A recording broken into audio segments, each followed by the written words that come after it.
पाकिस्तान में दिसंबर के महीने को शादियों का सीजन कहा जाता है।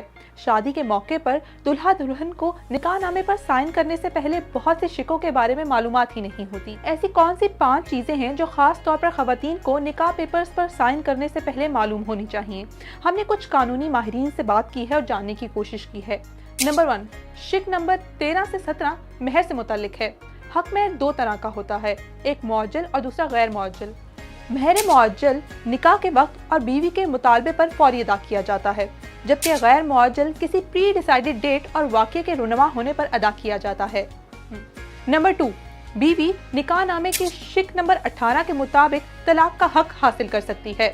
नंबर 3, निकाहनामे की शिक 19 के मुताबिक बीवी शौहर के तलाक के हक पर शराइत आयद कर सकती है।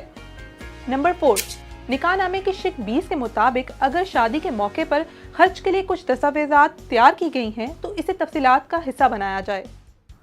नंबर 5, निकाहनामे की शिक 21 और 22 के मुताबिक शौहर की दूसरी शादी की सूरत में पहली बीवी के साथ आपको सालिसी काउंसिल से भी इजाज़त हासिल करनी पड़ती है।